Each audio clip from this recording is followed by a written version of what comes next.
Dear students, स्वागत है आपका। और हम आज स्टडी करने जा रहे हैं हमारे इससे पिछले के टॉपिक से आगे हम बढ़ते हैं प्यारे बच्चों।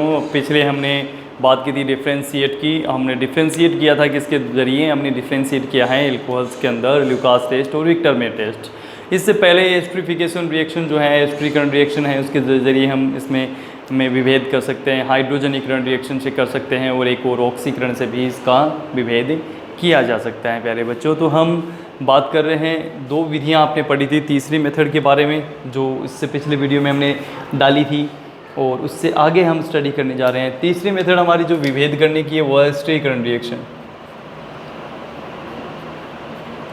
एस्टरीकरण जिससे हम विभेद कर सकते हैं। नंबर 3 मेथड है हमारी। नंबर 4 मेथड है ऑक्सीकरण।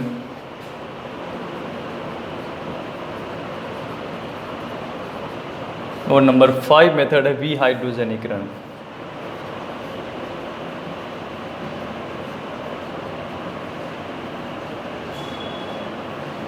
विहाइड्रोजनीकरण। तो प्यारे बच्चों, इस प्रकार से ये 3 मेथड हैं, एस्टरीकरण, ऑक्सीकरण और विहाइड्रोजनीकरण। तो सबसे पहले हम एस्टरीकरण के बारे में बात करते हैं। एस्टरीकरण में क्या होता है प्यारे बच्चों? एस्टरीकरण में हम प्राथमिक और द्वितीयक तृतीयक एल्कोहल का विभेद करते हैं। वो किस प्रकार से करते हैं? एस्टरीकरण जो रिएक्शन होती है उस रिएक्शन को कैसे लिख पाएंगे? जैसे इसमें एस्टर का निर्माण होता है, हम जानते हैं एस्टर का निर्माण होता है इसमें, इस अभिक्रिया में। अभिक्रिया आप पहले पढ़ चुके हो प्यारे बच्चों। ऑक्सीकरण में ऑक्सीकरण हम करते हैं, विहाइड्रोजनीकरण में हाइड्रोजन को बाहर निकाल देते हैं। तो इसमें हम देखेंगे एस्टरीकरण रिएक्शन में प्राइमरी, सेकेंडरी और टर्सरी एल्कोहल का क्रम देखें।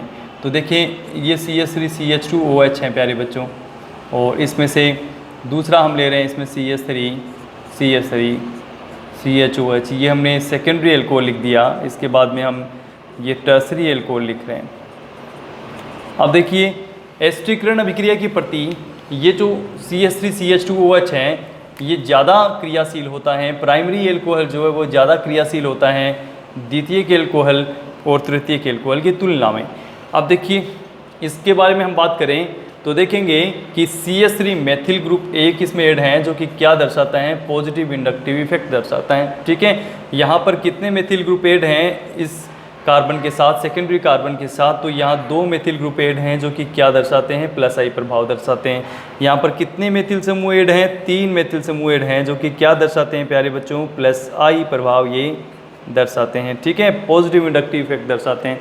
अब हम देख रहे हैं कि पॉजिटिव इंडक्टिव इफेक्ट ये दर्शा रहे हैं, तो एस्टरीकरण अभिक्रिया से इसका क्या मतलब है? ठीक है, तो हम देखेंगे कि यदि मेथिल ग्रुप जो है वो क्या करता है, इस CH2 ग्रुप को क्या देता है? इलेक्ट्रॉन देता है। इलेक्ट्रॉन देता है तो यहाँ पर इलेक्ट्रॉन डेंसिटी क्या हो जाती है? अधिक हो जाती है। इलेक्ट्रॉन डेंसिटी क्या हो जाती है? अधिक हो जाती है। इलेक्ट्रॉन डेंसिटी यदि ज़्यादा हो जाती है तो इस बॉन्ड की जो पोलैरिटी है वो क्या हो जाती है? डिक्रीज हो जाती है। यहाँ इस कार्बन के पास इलेक्ट्रॉन घनत्व का मान बढ़ जाता है। इलेक्ट्रॉन घनत्व बढ़ने के कारण से, क्योंकि ये इलेक्ट्रॉन डोनेटिंग नेचर का होता है, प्लस आई प्रभाव दर्शाता है, इस कारण से यहाँ पर इस कार्बन के पास इलेक्ट्रॉन घनत्व बढ़ जाता है। इस बंध के बीच में क्या होता है? पोलैरिटी जो होती है वो डिक्रीज हो जाती है, ध्रुवणता कम हो जाती है, जिसकी वजह से ये OH बंध आसानी से नहीं टूट पाता है। इस कारण से ये जो अभिक्रिया है इसके प्रति क्या हो जाता है? ये अधिक क्रियाशील, यहाँ पर हम इसमें कम क्रियाशीलता और अधिक क्रियाशीलता की बात करेंगे। तो यहाँ केवल एक मेथिल ग्रुप है, इस कारण से इलेक्ट्रॉन डेंसिटी का मान क्या हो जाता है? इसके ऊपर बढ़ जाता है, लेकिन इतना अधिक नहीं बढ़ पाता क्योंकि यहाँ पर 2 पॉजिटिव इंडक्टिव इफेक्ट दर्शाने वाले और यहाँ पर 3 पॉजिटिव इंडक्टिव इफेक्ट दर्शाने वाले मेथिल ग्रुप ऐड है। इस कारण से इसकी ध्रुवणता में इतनी अधिक कमी नहीं होती है और ध्रुवणता इसकी बनी रहती है, जिसकी वजह से बॉन्ड टूट जाता है और ये एस्टरीकरण अभिक्रिया आसानी से दे देता है। लेकिन यदि हम देखते हैं इसके अंदर सेकेंडरी एल्कोहल के अंदर, तो सेकेंडरी एल्कोहल में 2 मेथिल ग्रुप ऐड है और 2 मेथिल ग्रुप होने के कारण से यहाँ पर ये 2 पॉजिटिव इंडक्टिव इफेक्ट दर्शाते हैं। इलेक्ट्रॉन घनत्व का मान अधिक बढ़ जाता है प्राइमरी एल्कोहल की तुलना में और ध्रुवण क्षमता कम हो जाती है बंध की, और इस कारण से बंध आसानी से नहीं टूट पाता और इसकी क्रियाशीलता कम हो जाती है एस्टरीकरण अभिक्रिया के प्रति। और तीसरी बारे हम बात करते हैं, इसमें 3 मेथिल समूह ऐड है और 3 मेथिल समूह ऐड होने के कारण से यहाँ पर तीनों ही ये प्लस आई प्रभाव दर्शाते हैं और तीनों ही इलेक्ट्रॉन घनत्व का मान बहुत अधिक बढ़ा देते हैं इस 3 डिग्री कार्बन के। इस कारण से बंध की ध्रुवणता जो होती है बहुत ही कम हो जाती है। इसकी वजह से यहाँ बंध आसानी से नहीं टूट पाता है और ये सबसे कम क्रियाशील होता है एस्टरीकरण अभिक्रिया की प्रति। ये रही प्राइमरी, सेकेंडरी और टर्सरी एल्कोहल में विभेद की बात एस्टरीकरण अभिक्रिया के द्वारा। इसके बाद हम बात करते हैं नंबर 4 ऑक्सीकरण। ऑक्सीकरण के जरिए हम कैसे डिफ्रेंशिएट कर पाएंगे primary secondary and tertiary alcohol को। तो ऑक्सीकरण में देखिए प्यारे बच्चों, ऑक्सीकरण हम करते हैं तो प्राइमरी अल्कोहल कन्वर्ट हो जाता है एसिटाल्डिहाइड में, जैसे CH3CH2OH है प्राइमरी अल्कोहल। इसका ऑक्सीडेशन करें तो इसमें से वाटर मॉलिक्यूल रिमूव हो जाएगा और CH3CHO बन जाएगा। क्या बन जाएगा? CH3CHO acetaldehyde. यदि हम सेकेंडरी अल्कोहल हैं इसका ऑक्सीकरण कर देते हैं तो इसमें से भी वाटर मॉलिक्यूल रिमूव हो जाता है और एसीटोन इसमें बन जाता है। क्या बन जाता है प्यारे बच्चों? एसीटोन बन जाता है, ठीक है। और जो तृतीयक अल्कोहल है CH3OH, इस प्रकार से ये प्राइमरी अल्कोहल लिया हमने, ये सेकेंडरी अल्कोहल लिया और ये टर्सरी अल्कोहल हम इसमें यूज़ करने जा रहे हैं। अब इसमें भी हम क्या कराते हैं? ऑक्सीकरण करवाते हैं, उसी की भांति ऑक्सीकरण हम करवाते हैं तो हम देखेंगे इसके अंदर क्या हो जाएगा। एक तो कीटोन समूह निकल जाएगा बाहर। क्या निकल जाएगा इसमें से? इस प्रकार से कीटोन निकल जाएगा, ठीक है। और वाटर मॉलिक्यूल H2O भी रिमूव हो जाएगा, ठीक है। H2O रिमूव हो गया और क्या बन जाता है इसमें से? एसीटोन। और इसके साथ ही यहाँ पे कार्बन और हाइड्रोजन बचे हुए हैं, ऑक्सीकरण कर रहे हैं, एक फार्मिक एसिड भी बन जाता है। तो हम देखेंगे प्राइमरी अल्कोहल जो है वो क्या बनाता है? प्राइमरी अल्कोहल एसिटाल्डिहाइड का निर्माण करता है। ऑक्सीकृत होकर के द्वितीयक अल्कोहल है वो एसीटोन का निर्माण करता है और तृतीयक अल्कोहल ऑक्सीकृत होकर के एसीटोन और फार्मिक एसिड का निर्माण करता है। इस प्रकार से हम ऑक्सीकरण के द्वारा विभेद कर पाएंगे, प्राइमरी सेकेंडरी और टर्सरी अल्कोहल में विभेद कर पाएंगे। फिर बात करते हैं विहाइड्रोजनीकरण की। तो प्यारे बच्चों, विहाइड्रोजनीकरण, डिहाइड्रोजिनेशन को हम पढ़ते हैं तो विहाइड्रोजनीकरण में हम रिएक्शन लिखते हैं प्यारे बच्चों, वो ही CH3CH2OH मतलब प्राथमिक अल्कोहल लिखेंगे, वो ही हम द्वितीयक अल्कोहल CH3CH3CHOH लिखेंगे और तृतीयक अल्कोहल CH3CH3CH3OH। प्राइमरी, सेकेंडरी और टर्सरी अल्कोहल हम लिख लेते हैं, ठीक है। विहाइड्रोजनीकरण करते हैं कॉपर चूर्ण और 573 केल्विन टेम्परेचर, कॉपर चूर्ण और 573 केल्विन टेम्परेचर, कॉपर चूर्ण और 573 केल्विन टेम्परेचर। विहाइड्रोजनीकरण का मतलब है हाइड्रोजन बाहर निकालना। तो ये प्राइमरी अल्कोहल हाइड्रोजन बाहर निकाल देता है HH और इसमें से हमें उत्पाद के रूप में मिलता है एसिटाल्डिहाइड CH3CHO। इसमें से भी हाइड्रोजन बाहर निकाल देते हैं और उत्पाद के रूप में हमें मिलता है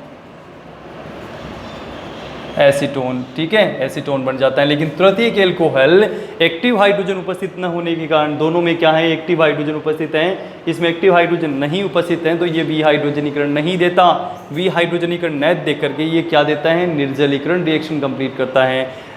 इसमें विहाइड्रोजनीकरण कंप्लीट ना होकर के क्या होता है? निर्जलीकरण हो जाता है। तीनों ही मेथिल समूह में से किसी एक मेथिल समूह के एक हाइड्रोजन का OH समूह के साथ स्थानांतरण होता है और इसमें से क्या निकलता है? H2O निकलता है। डिहाइड्रेशन रिएक्शन होती है, निर्जलीकरण अभिक्रिया होती है, न कि विहाइड्रोजनीकरण। उत्पाद बन जाता है C double bond CH2 CH3 single bond CH3, ठीक है, ये बन जाता है। तो इसका नाम है 2-मेथिल प्रोप 1-इन, 2-मेथिल प्रोप 1-इन का निर्माण हो जाता है। तो इस प्रकार से प्यारे बच्चों में एस्टरीकरण, ऑक्सीकरण और विहाइड्रोजनीकरण तीनों के द्वारा हम एल्कोहल में विभेद कर पाएंगे। प्राइमरी, सेकेंडरी और टर्सरी एल्कोहल में हम विभेद कर पाएंगे, ठीक है। तो इस प्रकार से प्राथमिक, द्वितीयक और तृतीयक एल्कोहल में विभेद करते हैं एस्टरीकरण, ऑक्सीकरण और विहाइड्रोजनीकरण अभिक्रिया के द्वारा, ठीक है। आगे पढ़ते हैं, इसका स्क्रीनशॉट ले सकते हो आप। टोटल 5 मेथड हमने डिफरेंशिएट की पढ़ी हैं। इससे पिछली वीडियो में ल्यूकास और विक्टर मेयर टेस्ट, और यहाँ पर हमने पढ़ी है एस्टरीकरण, ऑक्सीकरण और विहाइड्रोजनीकरण।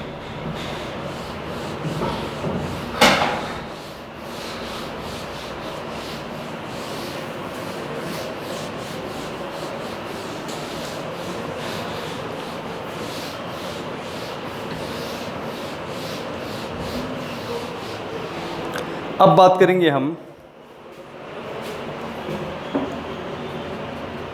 कुछ महत्वपूर्ण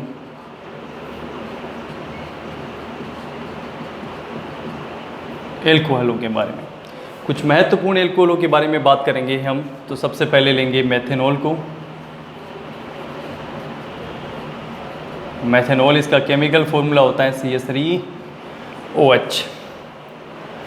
इसका केमिकल फॉर्मूला क्या होता है? CH3OH। मेथेनॉल का निर्माण कैसे करेंगे प्यारे बच्चों? इसको कास्ट स्प्रिट भी कहा जाता है। क्या कहा जाता है इसको? अदर नेम इसका क्या है? Cast spirit. कास्ट स्प्रिट भी इसको कहा जाता है क्योंकि इसको कास्ट के लकड़ी जो होती है उसके भंजक आसवन से, उसके फर्मेंटेशन से, उसको किण्वन से, इसके भंजक आसवन से प्राप्त किया जाता है। जो जैसे हम देखते हैं जो बेर की झाड़ियाँ होती है, उन बेर की झाड़ियों के नीचे की जड़ होती है उनको रांग जड़ के नाम से जाना जाता है। उन जड़ों को हम क्या करते हैं? उनको फर्मेंटेशन किण्वन करते हैं। उन लकड़ियों से उनके का क्या होता है? फर्मेंटेशन होता है, उनका किण्वन होता है और उसकी वजह से उनसे ये प्राप्त होता है। तो इसको कास्ट स्प्रिट के नाम से भी जाना जाता है। ठीक है, इसको वुड स्प्रिट के नाम से भी जाना जाता है प्यारे बच्चों। तो वुड स्प्रिट है, ये कास्ट स्प्रिट है। ठीक है, मेथेनॉल जो होता है और इसका निर्माण हम ओरिजिनली सामान्य तरीके से औद्योगिक रूप से इसका निर्माण कैसे कर पाएंगे? तो औद्योगिक रूप से जो वाटर गैस होती है CO+H2 जिसे हम वाटर गैस भी कहते हैं, वाटर गैस जो होती है, कार्बन मोनोऑक्साइड जो होती है उसके साथ हाइड्रोजन गैस की अभिक्रिया कराते हैं। 2 हाइड्रोजन गैस इसमें ली जाती है। लगभग 623 केल्विन टेम्परेचर होता है। 300 एटमॉस्फेरिक प्रेशर पर ये रिएक्शन कंप्लीट होती है। और प्यारे बच्चों इसमें CuO, ZnO और CrO3 उत्प्रेरक भी यूज़ में लिए जाते हैं। अब हम देखेंगे 4 हाइड्रोजन है, 2 इसमें एक कार्बन एक ऑक्सीजन है, तो उत्पाद बन जाएगा CH3OH मेथेनॉल। तो इस प्रकार से कार्बन मोनोऑक्साइड का हाइड्रोजन के साथ अभिक्रिया करके क्या बना देते हैं? मेथेनॉल का निर्माण यहाँ पर कर देते हैं। ठीक है, ये मेथेनॉल को ओरिजिनली प्रिपेयर की मेथड है ये। अब हम मेथेनॉल के भौतिक गुण की बात करें, फिजिकल प्रॉपर्टी के बारे में इसकी बात करें, फिजिकल प्रॉपर्टी के बारे में बात करें तो ये जो मेथेनॉल होता है ये क्या होता है? ये बहुत ज़्यादा विषाक्त नेचर का होता है। इसकी प्रकृति विषाक्त होती है। ठीक है, इसके कम सेवन से क्या आ जाता है? कम सेवन से अंधापन आ जाता है और ज़्यादा सेवन से व्यक्ति की मृत्यु हो जाती है। नंबर 2, यह रंगहीन द्रव होता है। नंबर 3, जल में व कार्बनिक विलायकों में विलय होता है।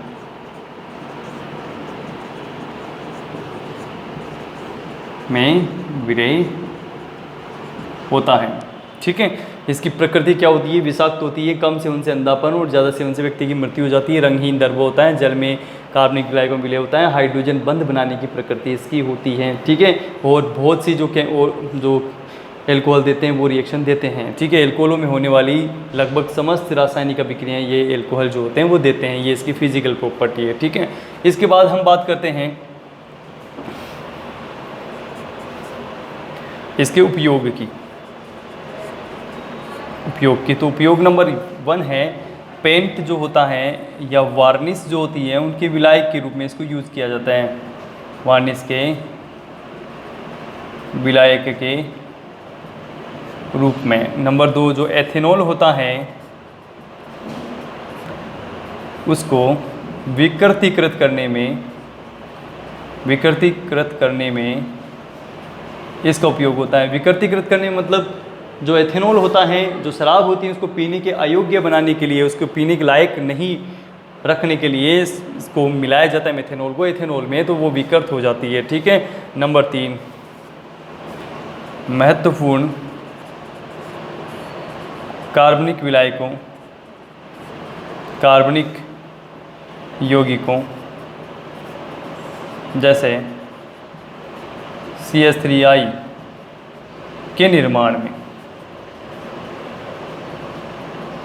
इसके निर्माण में ये यूज़ में लिया जाता है। ठीक है, इस प्रकार से इसके हम औद्योगिक रूप से भी कई प्रकार से उद्योग धंधों में मेथेनॉल को यूज़ में लिया जाता है। तो ये मेन यूजेस मैंने लिखे हैं। पेंट वार्निश के विलायक के रूप में एथेनॉल को विकृतीकृत करने में, महत्वपूर्ण कार्बनिक यौगिक जैसे CH3I के निर्माण में। ठीक है, ये हमने टॉपिक कंप्लीट किया है प्यारे बच्चों मेथेनॉल की स्टडी हमने कर ली है। अब हम बात करते हैं एथेनॉल की। नंबर 2 हमारे लिए इम्पोर्टेंट जो कंपाउंड है उसके बारे में हम बातें करते हैं आगे।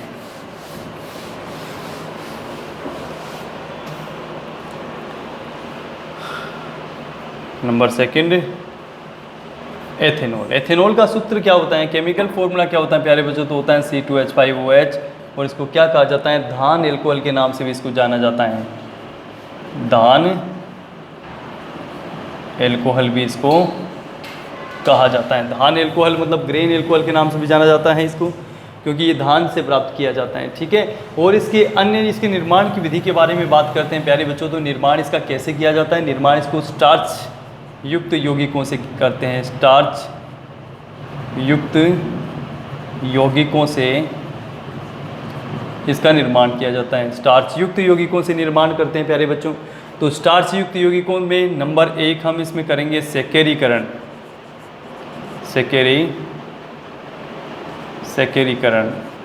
सेकेरीकरण करते हैं तो हम लेते हैं C10H C10H10O5 C5H10O5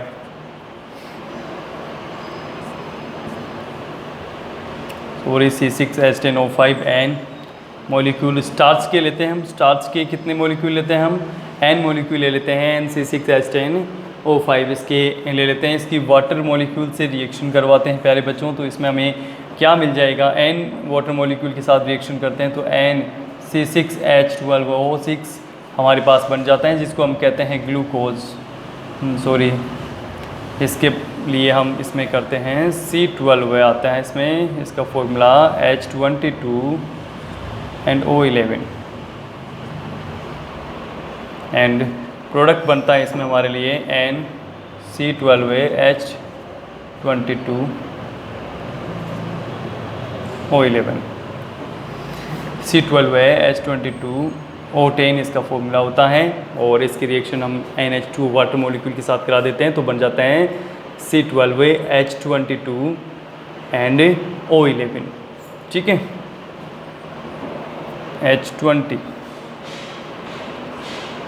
O10 and product बन जाता है माल्टोज। क्या बन जाता है प्यारे बच्चों, माल्टोज इसमें बन जाता है, ठीक है। अब ये जो रिएक्शन है ये संपन्न होती है डायस्टेज एंजाइम की उपस्थिति में, डायस्टेज एंजाइम की उपस्थिति में ये रिएक्शन कंप्लीट होती है। नंबर 2 सेकेरीकरण के बाद में हम माल्टोज का ग्लूकोज में परिवर्तन पढ़ेंगे, माल्टोज का ग्लूकोज में परिवर्तन पढ़ेंगे। तो माल्टोज को ग्लूकोज में परिवर्तित कैसे किया जाता है इसके बारे में बात करेंगे। तो माल्टोज का फॉर्मूला लिख दिया C12H22O11 और ये जो है इसका हमें करना है वाटर हाइड्रोलाइसिस H2O के साथ में रिएक्शन। ये रिएक्शन जो होती है वो माल्टेज एंजाइम की उपस्थिति में होती है, उत्पाद बन जाता है C6H12O6, 2 अणु बन जाते हैं किसके, ग्लूकोज के 2 अणु बन जाते हैं, ठीक है। इसके बाद तीसरी रिएक्शन होती है ग्लूकोज का एथेनॉल में परिवर्तन,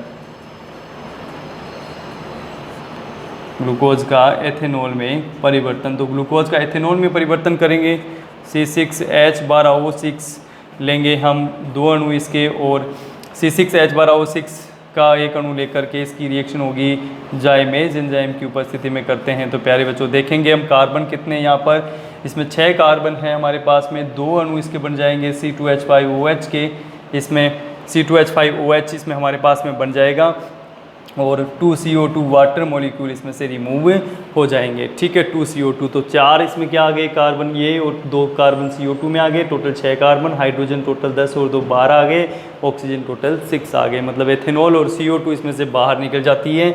यदि ग्लूकोज की अभिक्रिया होती है जाइमेज एंजाइम की उपस्थिति में तो एथेनॉल और क्या बन जाता है, CO2। तो इस प्रकार से स्टार्च युक्त यौगिकों से इसका निर्माण किया जाता है, एथेनॉल का निर्माण किया जाता है। तो एथेनॉल के निर्माण की ये एक विधि है, ठीक है। इसके बाद हम बात करते हैं एथेनॉल के भौतिक गुणों के बारे में और एथेनॉल के उपयोग के बारे में।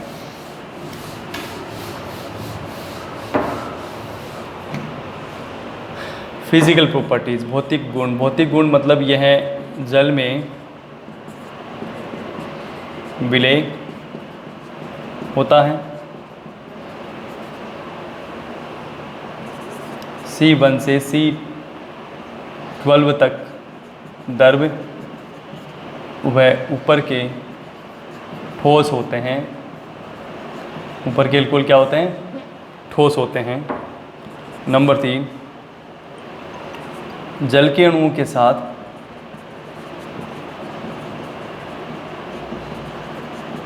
हाइड्रोजन बंध बनाता है।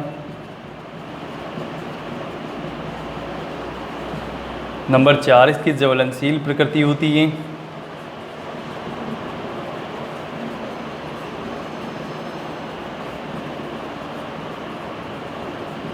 कौन सी प्रकृति होती है इसकी? ज्वलनशील प्रकृति होती है। और नंबर 5,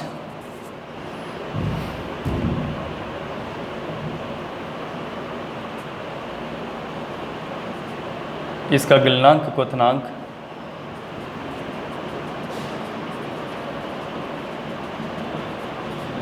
एल्केनों से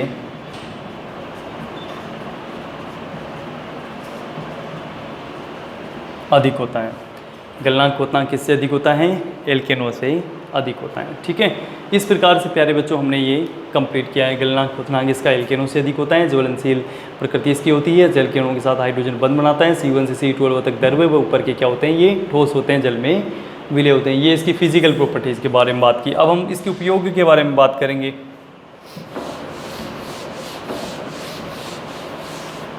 उपयोग हैं इसके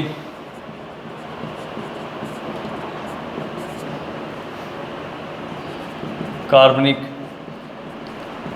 यौगिकों के संश्लेषण में, जैसे CH3, CHCl3, CH3CHO, CH3COCH3, इन यौगिकों के संश्लेषण में। प्रयोगशाला अभिकर्मक के रूप में,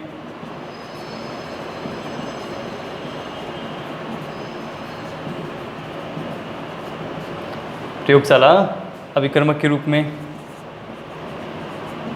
सौंदर्य प्रसाधन के क्षेत्र में,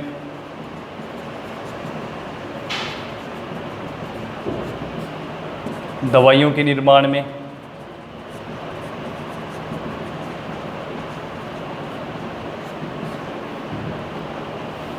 नंबर 5, प्रतिरोधी के रूप में, एंटीसेप्टिक इसकी नेचर होती है। ये इनके एथेनॉल के यूजेज होते हैं। ठीक है, कार्बनिक यौगिक के रूप में प्रयोगशाला अभिकर्मक